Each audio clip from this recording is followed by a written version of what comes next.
ஓவனே இல்லாமல் கேஸ் ஸ்டவ்வில் diary milk ஃப்ளேவரில் நம்ம ப்ரௌனி கேக் செய்ய போகிறோம். இது ரொம்பவே ஈஸி அண்ட் சிம்பிள் ஸ்டெப்ஸ் தான். ஸ்டெப்ஸை மட்டும் பக்காவாக பண்ணாலே போதும், நமக்கு பர்ஃபெக்ட் ரிசல்ட் கிடச்சிடும். எப்படி செய்கிறதுன்னு பார்க்கலாம் வாங்க. 50 கிராம் ரூம் டெம்பரேச்சரில் இருக்க பட்டர் எடுத்துருக்கேன். இது கூடவே பார்த்திங்கன்னா டைரி மில்க் நம்ம ஆட் பண்ண போகிறோம். இது டோட்டலி 135 கிராம். நான் இதில் ஹாஃப் எடுக்க போகிறேன். இது ஃபுல் பேக்கெட்டும் போடுறதா இருந்தால் நம்ம சுகரை வந்து கொஞ்சம் கம்மி பண்ணிக்கணும். நான் சுகர் ஆட் பண்ணுறதுனால டைரி மில்க் வந்து பாதி தான் நான் இப்போ எடுக்க போகிறேன். ஸோ இந்த பேக்கில் வந்து ஹாஃப் போட போகிறேன். எதுக்காகனா டைரி மில்கோட ஃப்ளேவர் வரதுக்காக. என்கிட்ட வந்து டார்க் சாக்லேட்ஸ் இருக்குது, அது ஒரு 4 பீசஸ் வந்து எடுத்துருக்கு. இது டோட்டலி ஆப்ஷனல். அண்ட் இது வந்து பார்த்திங்கன்னா டபுள் பாயிலிங் மெத்தடில் பாயில் பண்ணிவிட்டு இது ரெண்டையும் மிக்ஸ் பண்ணி நம்ம சைடில் வச்சுக்கலாம். இந்த மாதிரி நல்லா பர்ஃபெக்டாக மிக்ஸ் ஆகிடுச்சு. ஸோ சைடில் இதை வச்சுக்கலாம். வேறு ஒரு பவுல் எடுத்துக்கலாம். இதில் வந்து 3 முட்டை எடுக்கிறேன்னா இதுவுமே வந்து ரூம் டெம்பரேச்சரில் தான் இருக்குது. இதை ஒரு 2 நிமிஷத்துக்கு நல்லா பீட் பண்ணலாம். இன்கேஸ் உங்கள்கிட்ட பீட்டர் இருந்தாலுமே அதையும் பீட் பண்ணிக்கோங்க. நம்ம டைரி மில்க் போட்டோம். டைரி மில்க் வந்து மில்க் சாக்லேட், அதனால் அதில் நிறைய சுகர்ஸ் இருக்கும். ஸோ அதனால் நான் சுகர் வந்து 3/4 கப் இதில் எடுத்துக்கிறேன். இன்கேஸ் நீங்கள் டைரி மில்க் ஆட் பண்ணாமல் டார்க் சாக்லேட்ஸ் ஆட் பண்ணிங்கன்னா இதில் 1 கப் அளவுக்கு சுகர் ஆட் பண்ணுங்கள். இப்போ நம்ம மெல்ட் பண்ணி வச்சுருந்த சாக்லேட் அண்ட் பட்டர் ஆட் பண்ணிக்கலாம். 1 டேபிள் ஸ்பூன் அளவுக்கு வெனிலா எசன்ஸ் ஆட் பண்ணிக்கிறேன். இதை நல்லா வந்து மிக்ஸ் பண்ணலாம். எல்லாமே வந்து பர்ஃபெக்டாக மிங்கிள் ஆகிற வரை. 50 கிராம் சன்ஃப்ளவர் ரீஃபைண்ட் ஆயில் இதில் ஆட் பண்ணுறேன். இது எதுக்காகனா நம்ம வந்து பட்டர் கம்மியாக ஆட் பண்ணியிருக்கோம், அதுக்கு வந்து மேட்சிங்காக நம்ம ஆயில் ஆட் பண்ண போகிறோம். அப்போ தான் நமக்கு ஒரு மாய்ஸ்சர் நல்லா கிடைக்கும். இன்கேஸ் நீங்கள் பட்டர் வந்து 100 கிராம் எடுத்தீங்கன்னா ஒரு 25 கிராம் அளவுக்கு ஆயில் ஆட் பண்ணாலே போதும். இப்போ 3/4 கப் அளவுக்கு மைதா மாவு எடுத்திருக்கு, அது சீஸ் பண்ணி எடுத்திருக்கேன்.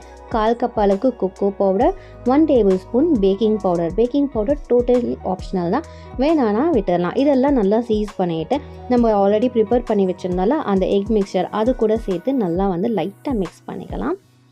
மிக்ஸ் பண்ண பிறகு நம்ம ஆல்ரெடி பேலன்ஸ் வச்சுருந்த டைரி மில்க் இருக்குல்ல, அதை வந்து பீஸாக கட் பண்ணி இது கூட வந்து நான் ஆட் பண்ணிக்கிறேன். நிறைய பேர் வந்து சாக்கோ சிப்ஸ் இல்லைன்னா டார்க் சாக்லேட்ஸ் இல்லை கிட்கேட் நட்ஸ் அந்த மாதிரிலாம் ஆட் பண்ணுவாங்க. நான் டைரி மில்க் ஃப்ளேவர் தான் இல்லை நமக்கு, ஸோ அதையே வந்து மீதி வந்து ஆட் பண்ணிக்க போகிறேன். இன்னும் நல்லா எக்ஸ்ட்ரா ஃப்ளேவர் வேணும், இன்னும் நல்லா டேஸ்டியாக வேணும்னா இன்னும் ஒரு ஹாஃப் டைரி மில்க் எடுத்து நீங்கள் பீஸாக கட் பண்ணி இதிலேயே ஆட் பண்ணிக்கலாம். அண்ட் பார்ச்மெண்ட் ஷீட்டை வந்து நான் இந்த மாதிரி கட் பண்ணுறேன். 10 to 10 இன்ச்சஸ் மோல்டு தான் நான் எடுத்திருக்கேன் எனக்கு. ஸோ பார்ச்மெண்ட் ஷீட் வந்து நம்ம அப்படியே போட்டோம்னா கேக் வந்து ஷேப்லெஸ்ஸாக வந்துடும் நமக்கு சைட்லலாம். ஸோ அதனால் நான் இந்த ட்ரிக்ஸை ஃபாலோ பண்ணுறேன். மோல்டை கவுத்தி போட்டுட்டு அதில் வந்து பார்ச்மெண்ட் ஷீட்டை வந்து வச்சு நம்ம பிரிண்ட் மாதிரி போட்டுட்டு இந்த மாதிரி 4 சைடு எட்ஜஸ் இருக்குல்ல, அதை வந்து சிசரில் வந்து கட் பண்ணிவிட்டு அதுக்கப்புறமா நீங்கள் வந்து பார்ச்மெண்ட் ஷீட்டை மோல்டில் வைக்க போது உங்களுக்கு பர்ஃபெக்டான ஷேப் வந்து கிடைக்கும். இல்லைனா வந்து எட்ஜஸ்லலாம் பார்த்தீங்கன்னா நல்ல ஒரு பர்ஃபெக்ட் ஷேப் நமக்கு கிடைக்காம போயிடும். ஸோ ஈஸியாக பாருங்கள், இது அழகாக வந்து உட்காந்துருச்சு. இப்போ வந்து நம்ம வந்து பேட்டர் ஆட் பண்ணலாம். இன்கேஸ் உங்கள்கிட்ட பார்ச்மெண்ட் ஷீட் இல்லைனா நோ ப்ராப்ளம், ஜஸ்ட் வந்து ஆயில் வந்து ஃபுல்லாக அப்ளை பண்ணிக்கோங்க. அண்ட் மைதா மாவெல்லாம் வந்து டஸ்ட் பண்ணி போட்டுக்கலாம். ஆல்ரெடி நம்மளுடைய சேனலில் இந்த மாதிரி வீடியோஸ்லாம் நான் அப்லோட் பண்ணியிருக்கேன், வேணா செக் பண்ணிக்கோங்க.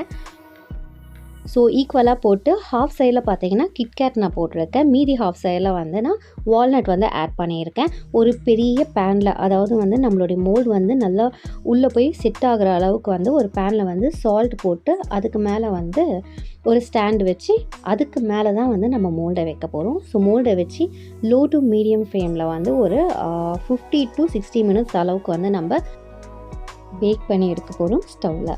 அண்ட் என்கிட்ட பேலன்ஸ் வந்து கொஞ்சம் பேட்டர் இருந்துச்சு. இந்த மோல்டு பார்த்திங்கன்னா நான் பிக் பாஸ்கெட்டில் வந்து ஆர்டர் பண்ணியிருந்தேன். ரொம்ப சீப்பாக வந்து ரிப்பப்ளிக் டே சேல்னு வந்து ஜஸ்ட் ஒரு 65 ருபீஸ்க்கு எனக்கு வந்து ஆஃபரில் கிடச்சிது. ஸோ பேலன்ஸுக்கு பேட்டர் வந்து நான் இதில் எடுத்து வச்சுருக்கேன். இது பார்த்திங்கன்னா நான் அவனில் தான் பண்ணுறேன். 180 டிகிரி செல்சியஸில் வந்து 10 மினிட்ஸ் அளவுக்கு நான் பேக் பண்ணி எடுத்திருக்கேன். அண்ட் மீன்வைல் நம்மளுடைய ப்ரௌனி வந்து ரெடி ஆகிடுச்சு. அது பேக் ஆகிட்டு ஒரு ஹாஃப் அன் ஹவர் அளவுக்கு நான் கூல் டவுன் பண்ண பிறகு தான் நான் மோல்டுலேருந்து வெளியில் எடுத்து இப்போ வந்து கட் பண்ணுறேன். ரியலி வந்து டேஸ்ட், அந்த dairy milk flavour taste very amazing. ரொம்பவே டேஸ்டியாக இருந்துச்சு. அந்த வால்நட்லாம் வந்து நல்லா ரோஸ்ட் ஆகி கிறிஸ்பியாக இருந்தது.